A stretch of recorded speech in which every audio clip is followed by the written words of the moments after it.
তাই হলো আব্দুল্লাহর বেটা মোহাম্মদ আমগো মূর্তির বিরুদ্ধে কথা কয়, মোহাম্মদকে হত্যা করে ফেলো। চিল্লায় বলেন নাউজুবিল্লাহ।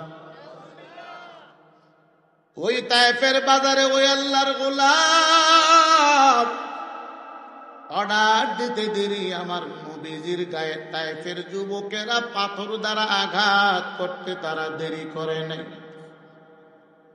আমার নবীজির দেহটা বড় নরম,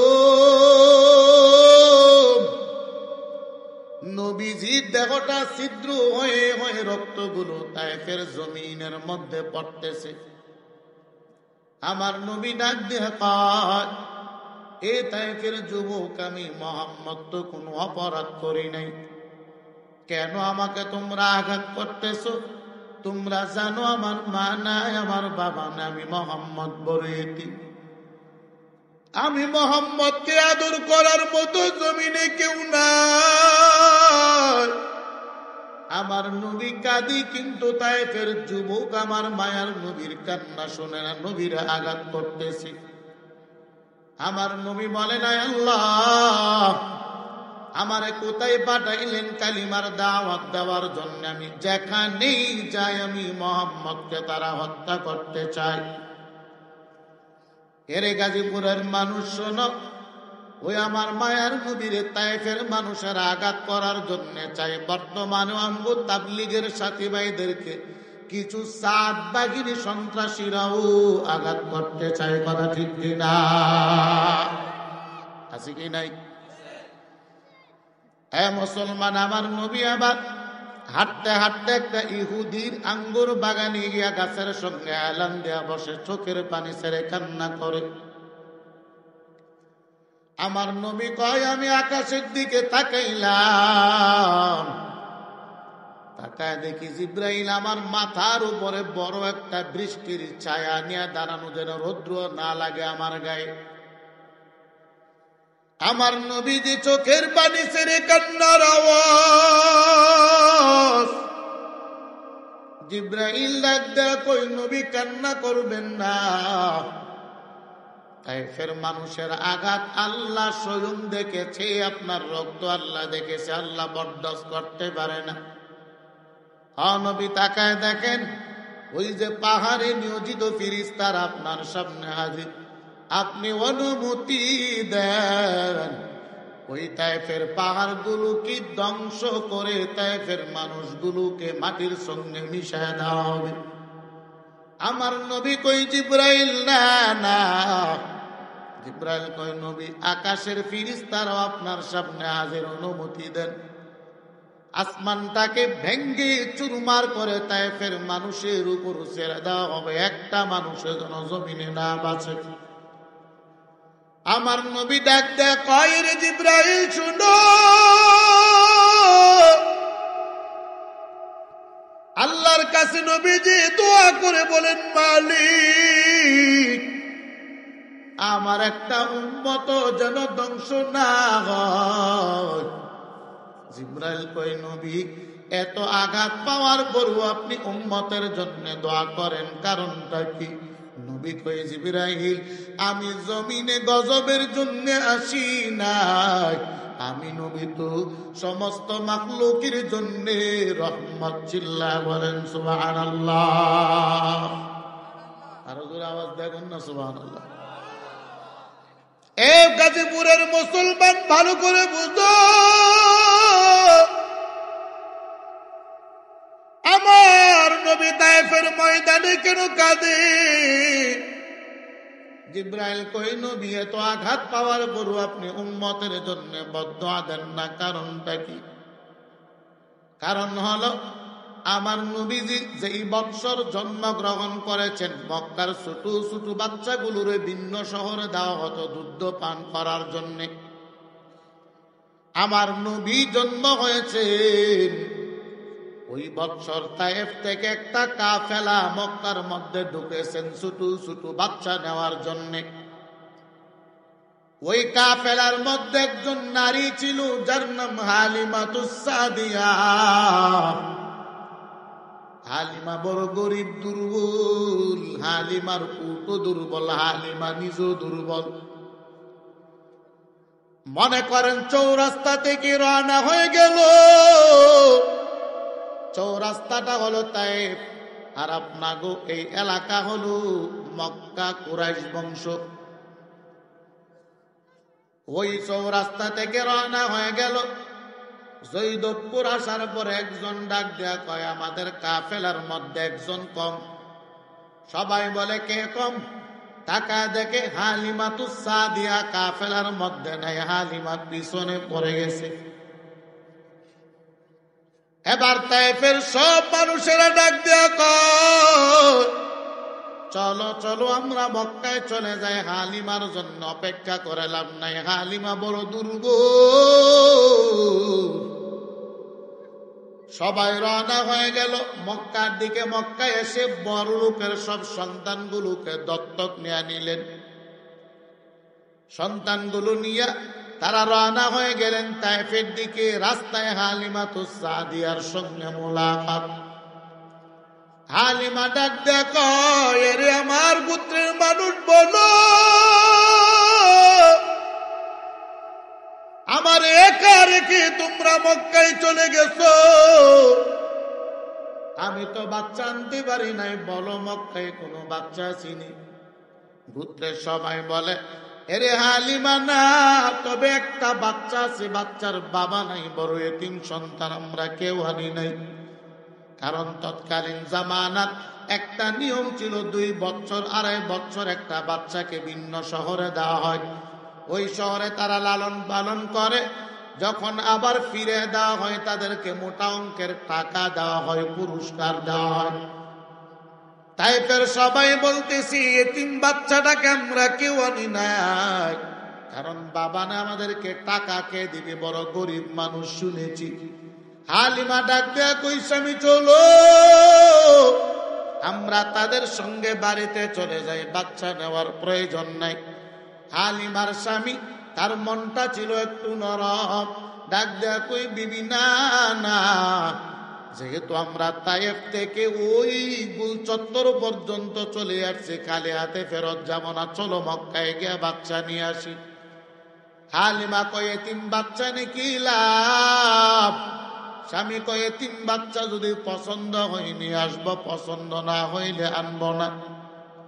স্বামীর কথার মতে হালিমা মক্কার দিকে রওনা হয়ে গেলেন।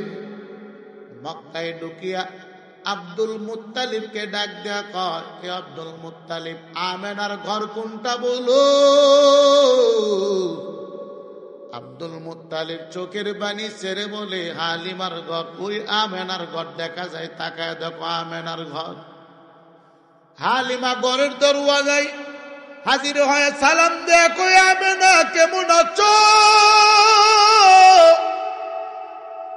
আমেনা ডাক দেয়া কই, তুমি কে? চিনতে পারলাম না। হালিমা কয়, আমারে চিনবেন না, কারণ আমি তায়েফ থেকে এসেছি, কুরাইশের কেউ না, আমার নাম হালিমা। আম্মা জান, আমেনা কয়, আপনি কেন আসছেন? বলে, সন্তানের সন্ধানে। আম্মা জান ডাক দেয়া কয়, আপনি কি বুঝে শুনে আমার ঘরে আসছেন নাকি এমনি চলে আসছেন? হালিমা বলে, কেন? আম্মা জান কয়, আমার সন্তানের বাবা নাই, এতিম সন্তান, বড় গরিব সন্তান। এই সন্তানকে নিলে আপনি টাকাও পাবেন না, স্বর্ণ মুদ্রা কিছুই পাবেন না। এবার হালিমা কয়, আরে আমেনা, আপনার ছেলেটার একটু দেখান, যদি পছন্দ হয় নিব, পছন্দ না হলে নিব না। আম্মা জানা আমেনা আমার মায়ের নবীকে সামনে দিয়ে বাড়া দেয়া কয়, হালিমা দেখো আমার সন্তান আমার কুলে। হালিমা কয়, আপনার সন্তান কুলে, কিন্তু সন্তানের কাপড়টা সরান, চেহারাটা একটু দেখি। আম্মা জানা আমেনা এবার চেহারার উপর থেকে কাপড়টা সরাইলে হালিমা আমার নবীজির চেহারা দেখতে দিবি। হালিমা কয়, আল্লাহর কসম, জীবনে এত সুন্দর বাচ্চা আমি কোনো দিন দেখি নাই। চিল্লা বলেন সুবহানাল্লাহ। এত সুন্দর বাচ্চা কোথায় থেকে দেখবে? আমার নবীর চাইতে সুন্দর কেউ আসেনি? আরো জোরে বলেন। এবার হালিমা বলেন, আমি মনে মনে চিন্তা করতেছি, যদি মোহাম্মদ শিশু বাচ্চা আমার দিকে একটু তাকাই তো চক্ষুটা দেখতাম। হালিমা কয় আল্লাহর কসম, আমি আমেনাকেও বলি নাই, আমেনার দাসী উম্মে আইমানকেও বলি নাই। আমি মনে মনে নিয়ত করতেছি, মনে মনে ভাবতেছি যদি সন্তানটা আমার দিকে একটু তাকাইতো, চেহারা যত সুন্দর, চোখগুলা না জানে কত সুন্দর। হালিমা কয় আমার মনের চিন্তা করা শেষ হবার আগে তাকায় দেখলাম আমার মোহাম্মদ নবী। আমি হালিমার দিকে দুইটা চোখের পাতা এইভাবে খুলিয়া যেন গোলাপের পাপড়ির মতো আমার নবী আমি হালিমার দিকে তাকায় রয়েছে। চিল্লায় বলেন সুবহানাল্লাহ। ওই হালিমা এবার আমার মায়ের নবীর কোলে নিয়ে বাহিরে গিয়া কই স্বামী আপনি বলে আমি এই বাচ্চাটারে নিয়ে নেব। স্বামী কই টাকা দিবনি? বলে না না টাকা লাগবে না, এমনি নিয়ে নিব। হালিমা কয় আমি আমার মোহাম্মদ নবীরে কুলে নিতে দিদি আমার আল্লাহ আমার শুকনা স্তনের মধ্যে দুধ ভরপুর করে দিতে দেরি করেন না। হালিমা এবার উটের উপরে উঠলেন, উট এবার বজ্র বেগে তায়েফের দিকে রওনা হয়ে গেলেন। ওই যে আসার পথে যাদের সঙ্গে কথা হয়েছে তাদের কাছে চলে গেলেন হালিমা। তায়েফের মানুষেরা কয় হালিমা তুমি মক্কায় যাও নাই? বলে গেছি। তাহলে এত তাড়াতাড়ি কেমনে আসলা? তোমার উটটা না দুর্বল? হালিমা কয় আমি জানি না। বলে কে জানে? তোমার স্বামী জানে? বলে না আমার স্বামীও জানে না। কে জানে? তোমার সন্তান আব্দুল্লাহ? বলে না না। কে জানে? হালিমা কয় আমার বিশ্বাস জানে একমাত্র মক্কার শিশু মোহাম্মদ। চিল্লায় বলেন সুবহানাল্লাহ। এর গাজীপুরের মুসলমান কলিজার টুকরা যুবক, আমার মায়ের নবী এই জন্য তায়েফের মানুষের ব্যাপারে আল্লাহর কাছে বদদুয়া করেন না। আমার নবী এবার কান্না করতে করতে উম্মে হানির বাড়ির মধ্যে চলে গেলেন। রাতের অন্ধকার, আমার নবী ঘুমাইয়া আল্লাহকে ডাক দেখ, আল্লাহ আমার আপনি কোথায় পাঠাইলেন? আমার আঘাত করেছে। আল্লাহ কই জিবরাইল তাড়াতাড়ি যাও, আমার বন্ধুরে আমি আল্লাহর বাড়িতে নিয়ে আসো। জিবরাইল আবার উম্মে হানির ঘরের চালটা ছিদ্র করে আমার মায়ার নবীর ঘরে ঢুকে গেছেন। নবীরে নিয়া হাতিমে কাবার সামনে নবীরে বসাইয়া নবীজির সিনাটাকে দুইটা ভাগ করে ফেললেন। নবীজির সেনার ভিতরে জমাট রক্ত ছিল, জমজমের পানি দ্বারা দৌত করিয়া পরিষ্কার করে দিলেন। আল্লাহর নবী কয় আমি দেখলাম জিবরাইল একটা স্বর্ণের পেয়ালার মধ্যে দুইটা জিনিস নিয়ে আসছে। একটা হলো ইলম, দুই নাম্বার হলো হিকমত। দুইটা জিনিস সহ আবার কলিজার দিলগুলো আবার ঢুকাইয়া জিবরাইল আমার সিনাটাকে সেলাই করে দিলেন। ও গাজীপুরের মুসলমান, বর্তমান জমিনে যারা ওপেন হার্ট সার্জারি করা হয় এটা দুনিয়ার কেউ আবিষ্কার করি না। আল্লাহ জিবরাইলের মাধ্যমে আমার নবীরে ওপেন হার্ট সার্জারি করেছে। চিল্লায় বলেন সুবহানাল্লাহ। কষ্ট লাগে সুবহানাল্লাহ বললে? এবার নবীকে জিবরাইল কই নবী চলে। আমার নবীর নিয়ে জিবরাইল রওনা হয়ে গেছে। একটা পাহাড়ের মধ্যে আমার নবীরে জিবরাইল নামাইয়া কই নবী এই জায়গায় 2 রাকাত নামাজ আদায় করে নেন। নবী কই জিবরাইল এটা কোন জায়গা? বলে এই জায়গাটা হলো তুর পাহাড়। আপনার ভাই হযরতে মুসা কালিমুল্লাহ এই জায়গায় আল্লাহর সঙ্গে কথা বলতেন। আমার নবী আবার তুর পাহাড়ে 2 রাকাত নামাজ আদায় করে নিলেন। জিবরাইল কই নবী চলেন সামনের দিকে বাড়েন। সামনে নিয়ে একটা জঙ্গলের মধ্যে আমার মায়ার নবীরে নামাইলেন। নবী কই জিবরাইল এটা কোন জায়গা? জিবরাইল কই নবী এই জায়গাটা হলো আপনার ভাই হযরতে পয়গম্বর ঈসা নবী বাবা সারা মায়ের মাধ্যমে এই জায়গায় জন্মগ্রহণ করেছেন। ও মুসলমান বলো, আমার আল্লাহ বাবা সারা সন্তান দেওয়ার ক্ষমতা আল্লাহর আছে কিনা? আরো জোরে বলেন আসেনি? শুধু বাবা সারা মায়ের মাধ্যমে আল্লাহ সন্তান জন্ম দেওয়ার ক্ষমতা আসেনি? মা সারা বাবার মাধ্যমে আসেনি? মা বাবা সারা এমনি মানুষ সৃষ্টি করার ক্ষমতা আসেনি? এক হাতিয়ার মুসলমান বলো, আদম নবীর আল্লাহ বানাইছে, মা বাবা আসেনি? আরো জোরে বলেন। পিছনে মানুষ রাগ করছেন নাকি? আদম নবীর আব্বা আম্মা আসেনি? আম্মা জান হাওয়ার আল্লাহ বানাইলেন, বলেন তো আম্মা জান হাওয়ার কোন মা আসেনি? শুধু আদম নবীর মাধ্যমে আল্লাহ কয় ঈসা নবীর আমি আল্লাহ দুনিয়াতে পাঠাইলাম, বাবা নাই, শুধু মায়ের মাধ্যমে। আল্লাহ বুঝায় দিলেন দুনিয়ার সব কিছু আমি আল্লাহ পারি, আমি দুনিয়ার কাউকে আমি আল্লাহর লাগে না। আর দুনিয়ার মানুষ যা কিছু করবে আমি আল্লাহ ছাড়া পারবে না। এখান থেকে বোঝা গেল সন্তান দেওয়ার মালিক আল্লাহ। সন্তান যদি পেতে চাও আল্লাহর কাছে চাওয়া লাগবে, কোন ভণ্ড মাজার পূজারীর কাছে চাওয়া যাবে না। কথা ঠিক কিনা? নাকি মাজার চাবেন? আওয়াজে বোঝা যায় আছেন মনে হয় কিছু। হ্যাঁ, এবার জিবরাইল ডাক দিয়ে কই নবী চলেন।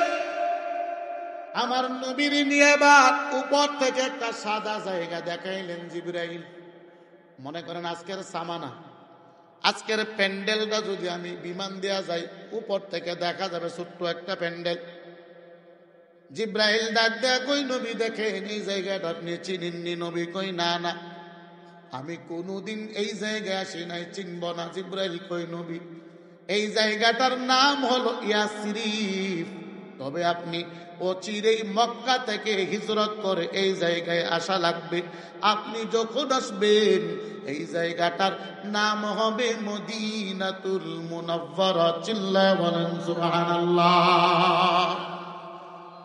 আরে খাতিয়ার মুসলমান ভালো করে বুঝো,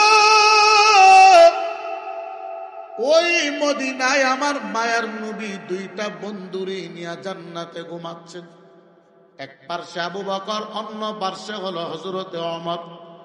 ওমরকে যখন হত্যা করার চেষ্টা করা হইল, চিকিৎসক বলে ওমর মনে হয় আপনি আর বাঁচবেন না, আপনার শেষ কোনো ইচ্ছা যদি থাকে আপনি শেষ ইচ্ছাটা আদায় করে নেন।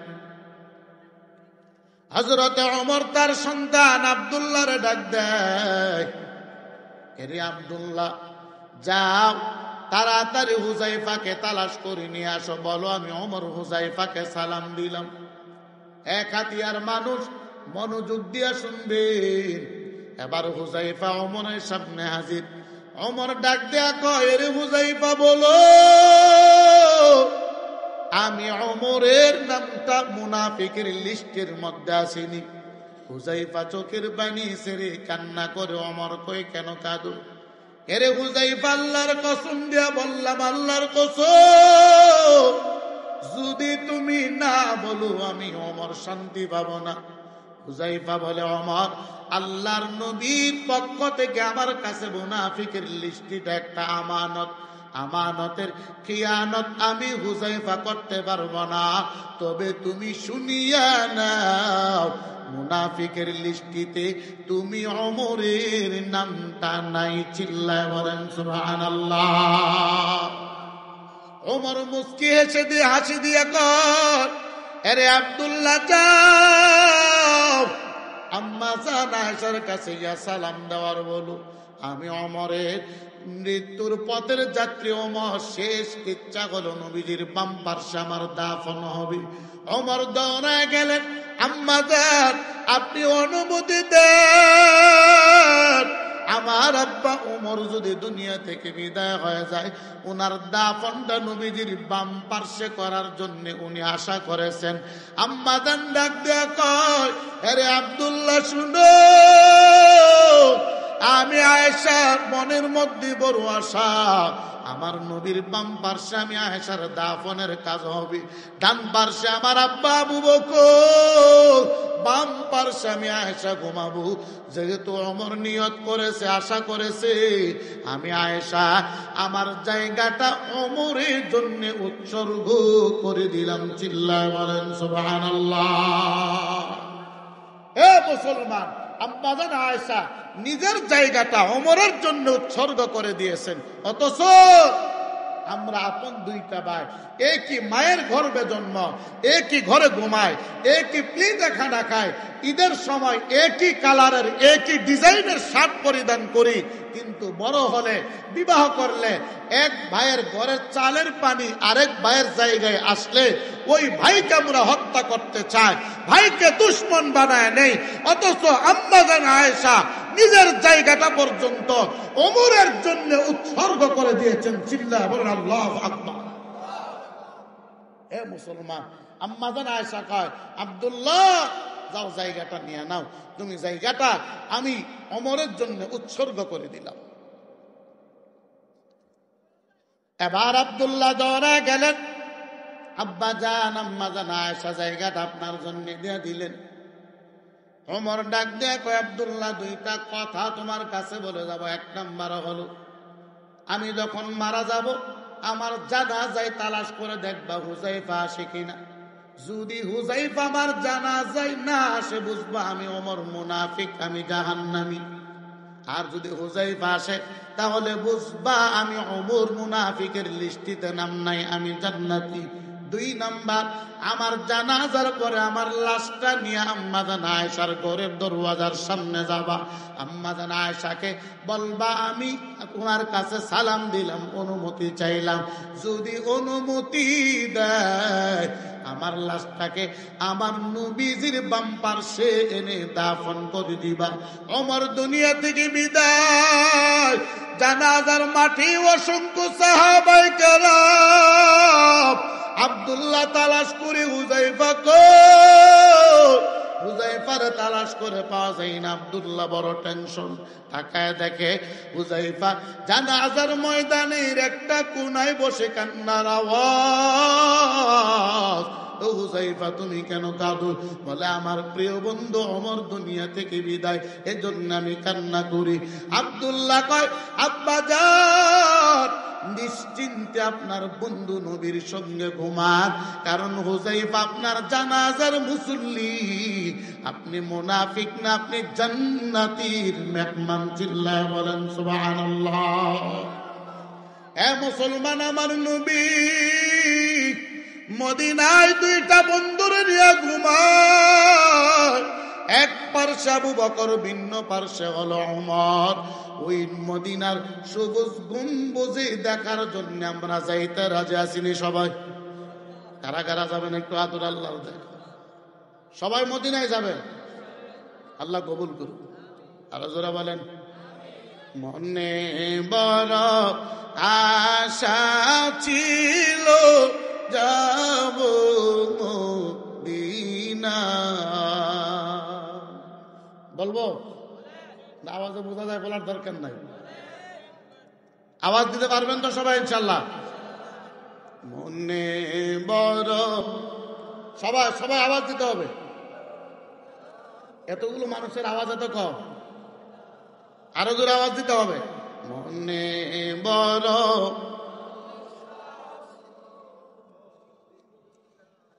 অনেকে দেয় না। সবার ভিতরে নবীজির মহব্বত নাই মনে হয়, আছে সবার ভিতরে, আওয়াজ তো বোঝা যায় নাই। আরো জোরে আওয়াজ দিতে হবে, মন খুলে। বলে এটা মেম্বার চেয়ারম্যানের জন্য না, এটা দেবো একমাত্র আমাদের নবীর জন্য। কথা ঠিক কিনা বলো? সবাই বলেন, মনে বড়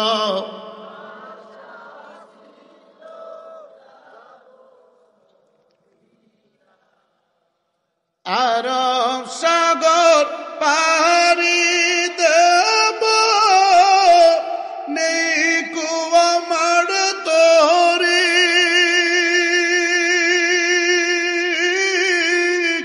পাখি নই যে উড়ে যাব, ডানাতি ভর করি। আরব সাগর পারি দেব, নেই কুয়া মার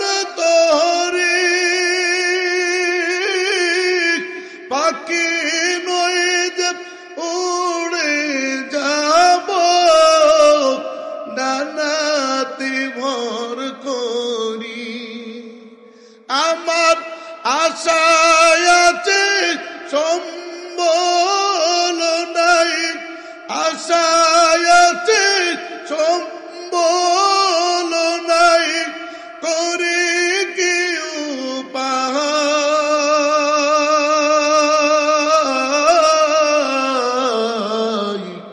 মনে বড়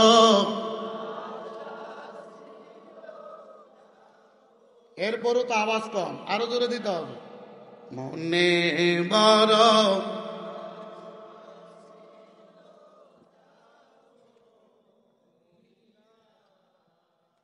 কাফেলাতে কে যাও তুমি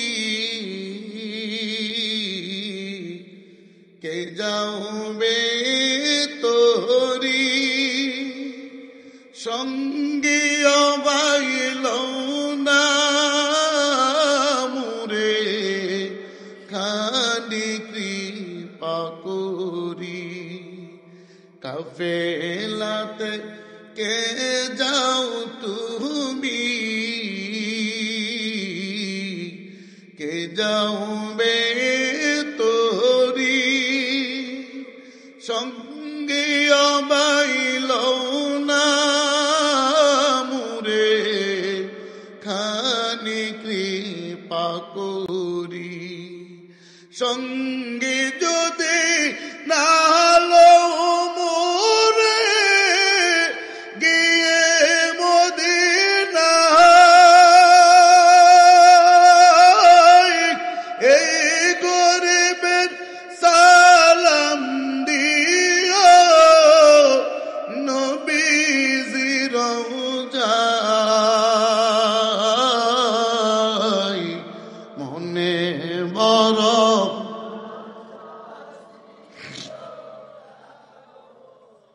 সবাই আরো জোরে জবান খুলে আওয়াজ দিতে হবে মনে বড় আশা ছিল মাশাআল্লাহ সবাই জবান খুলে বলেন আল্লাহু আকবার আরো জোরে আওয়াজ দিয়ে বলেন আল্লাহু আকবার খারাপ লাগছে হ্যাঁ আমরা নাচানাচি করছি হুক্কুর হুক্কুর আওয়াজ করছি নবীজির শান গাইবেন হুক্কুর হুক্কুর আওয়াজের দরকার কি নাচানাচির দরকার কি এইগুলো যারা করে তারা হলো ভণ্ড বেদাত চরম বেয়াদব কথা ঠিক কিনা বলো মুসলমান ইমানদার আমার মায়ার নবী আবার মদিনার ওই জায়গায় 2 রাকাত নামাজ আদায় করলেন জিবরাইল কই নবীর সামনের দিকে বাড়েন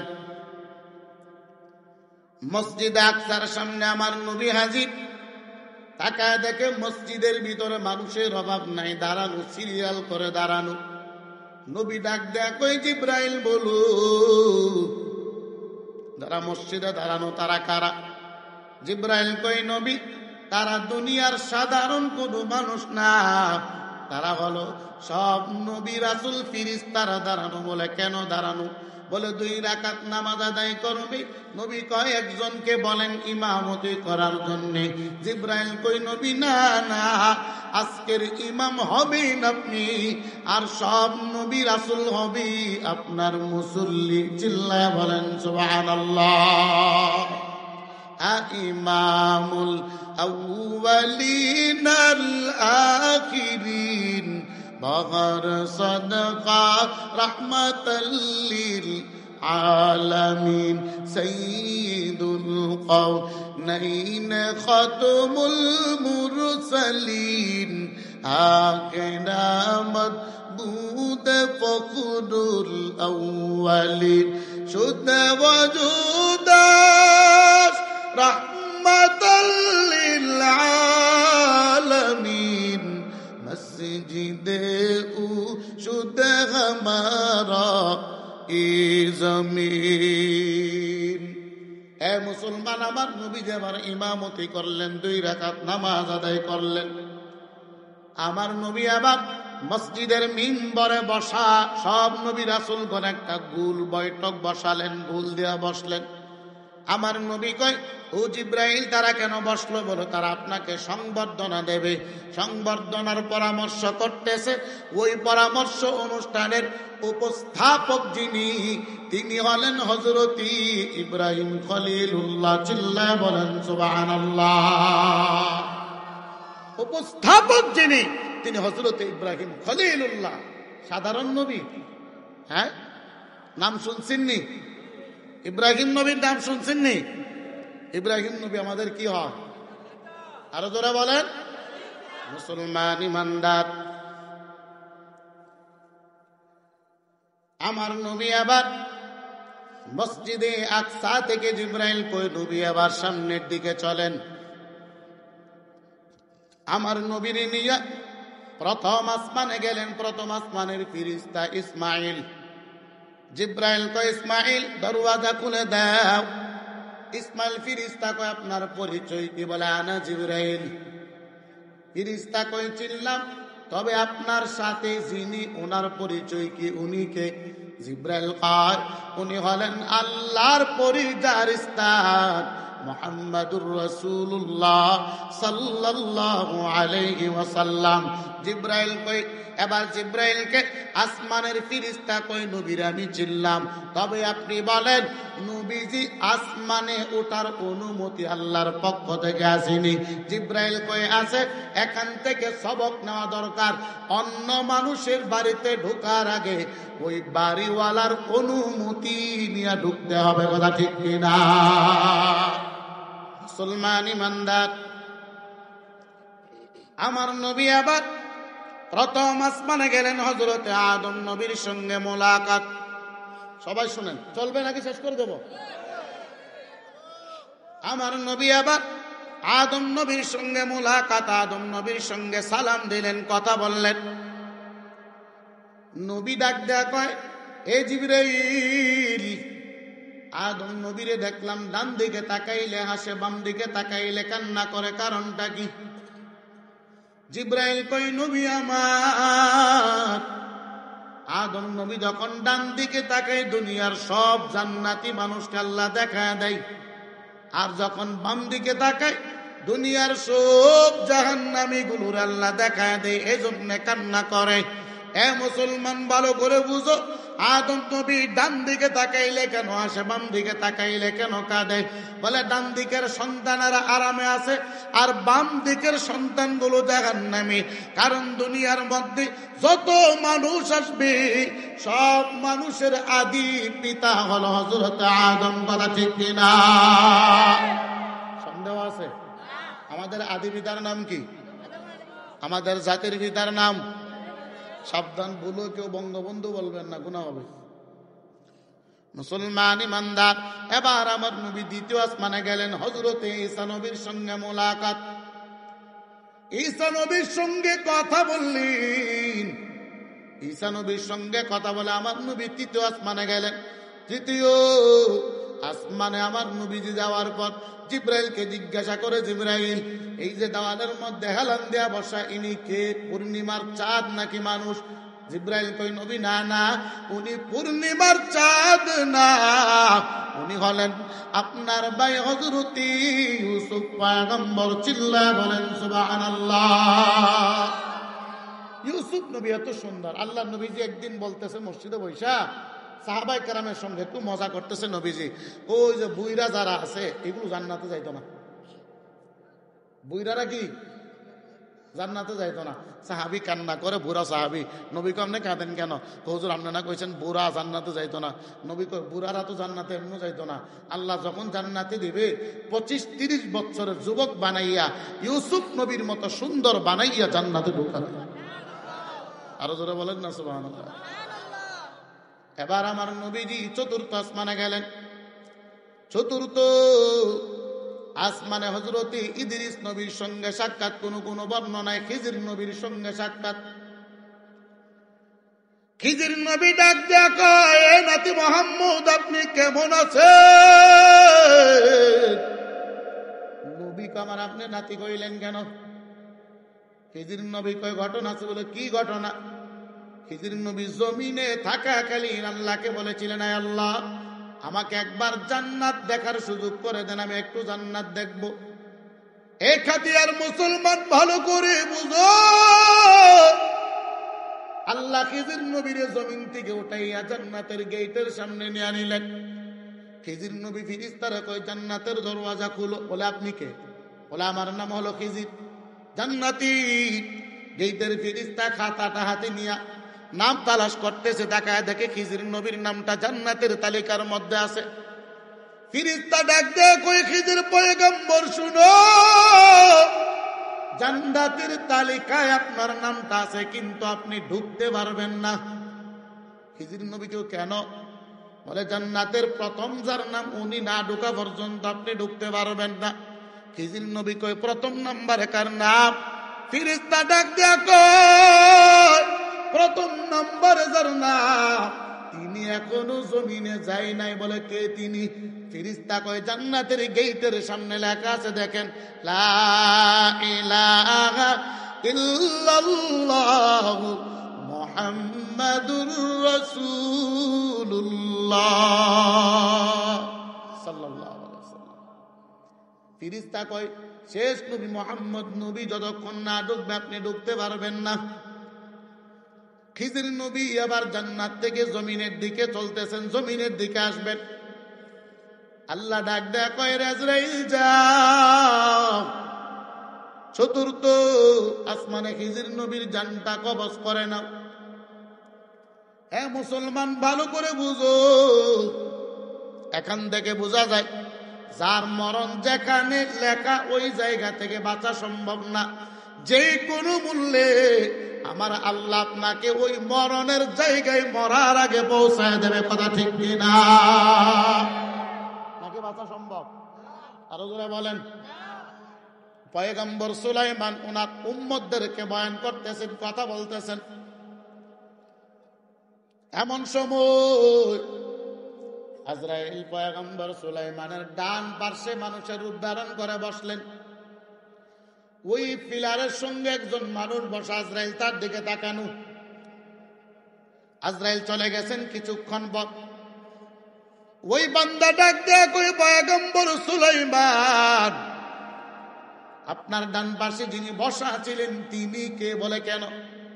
বলে যখন আসছেন তখন থেকে যাওয়া পর্যন্ত আমার দিকে তাকানো। সুলাইমান নবীর বুঝতে বাকি নাই আজরাইল যেহেতু উনি দেখে ফেলছে, মনে হয় ওনার জন্য আজরাইল আসছে।